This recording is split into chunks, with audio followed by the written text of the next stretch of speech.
Hola a todos, el día de hoy quisiera platicarles un poco sobre conservadores y liberales. Y esto viene a colación porque, bueno, hoy es 1 de marzo. En México se festeja el natalicio de Benito Juárez, un símbolo de los liberales y de hecho protagonista de las guerras de reformas donde vienen estos términos más arraigados en nuestro país. Además, es interesante hablar de ellos y me gustó hacer un video porque creo que el gobierno de Andrés Manuel se habla mucho de esto, él lo dice mucho, conservadores, liberales, porque apela mucho a la historia. El gran problema es que el concepto de conservador y liberal, como él lo ocupa, a veces es ambiguo, a veces es complicado, y como que no lleva la definición canónica entre uno y otro. Casi siempre uno entiende de manera general que un conservador es aquel que viene de la derecha, y un liberal aquel que es de la izquierda. Y asocia todos los pensamientos o ideas propuestas por la izquierda a liberales y todas las propuestas llevadas a la derecha. Sin embargo, yo creo que podemos ir un poco más allá del concepto. Primero, ¿qué fueron los conservadores y los liberales? En esa época de la Reforma, los conservadores eran aquellos que querían mantener ciertos estándares de gobierno que eran con privilegios, por ejemplo, a la iglesia, es decir, que venían desde la razón de por qué nos independizamos, sino porque la Constitución de Cádiz iba a darle más libertades y más poder al Estado versus a la Iglesia. Entonces existían esos conservadores que querían mantener el status quo. De hecho, desde la independencia fue un gran móvil. Ahí están las reuniones secretas de la Profesa, esta iglesia muy bonita en el centro histórico. Era justo porque no querían que la Constitución de Cádiz, que era una constitución más liberal, entrara.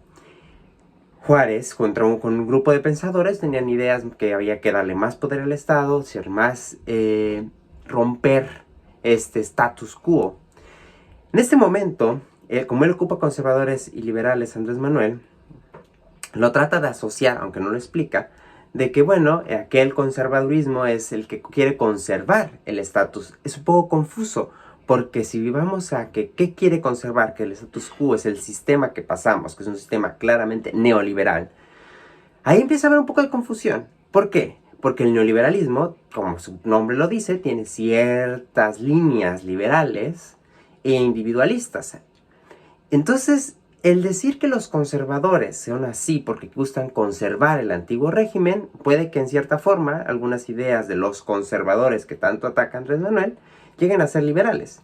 Y puede, entonces, que algunas ideas que él representa, aunque es anticonservador, es anti el modelo status quo previo, puede que no sean, en la concepción más directa, liberales, es decir, no tan de izquierdas. Y esto se ve muchas veces en su pensamiento al mundo. Además es un asunto de la brecha generacional que existe entre Andrés Manuel y las causas sociales, por ejemplo, la lucha feminista o LGBT. Su contraparte, y de hecho eso lo vimos en Ciudad de México cuando gobernaba, es Marcelo Ebrard, donde tiene ideas mucho más liberales de izquierda, mucho más actuales.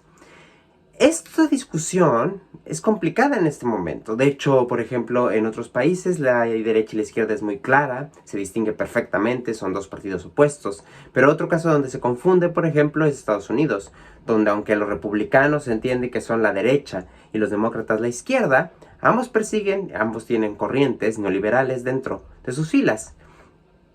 Y ahí el conservadurismo y los liberales no son muy claros a qué se refieren. De hecho, uno no esperaría que el conservadurismo se oponga a lo liberal. Puede que el conservadurismo se oponga a lo progresista, es decir, el que busca cambiar o el que busca hacer ruptura en el sistema.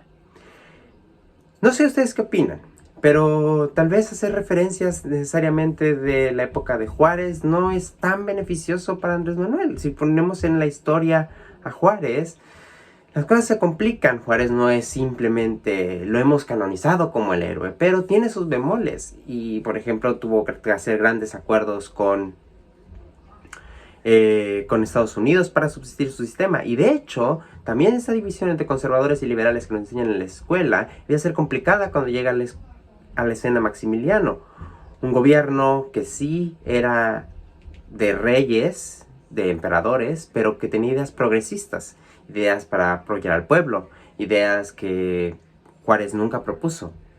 Y entonces ahí las cosas empiezan a poner un poco turbias en estos conceptos. En mi opinión, simplemente decir conservadores o liberales es ambiguo, más en esta época donde el previo status quo es neoliberal. Entonces ahí entra otro factor que tenemos que criticar, y de hecho hay un video sobre neoliberalismo antes que este, pueden ir a ver. ¿Qué opinan? Comenten, compártanlo, espero que les haya gustado, espero que sea un buen momento para volver a revisar conceptos de conservadores y liberales. ¿Y ustedes qué creen? ¿Creen que sea un término que deberíamos de seguir ocupando? Sería bueno que lo entendamos, pero ¿ocuparlo? ¿Aplicará? ¿Los liberales son completamente opuestos a los conservadores? ¿Exactamente el antónimo? ¿O habría otro mejor? ¿Qué opinan?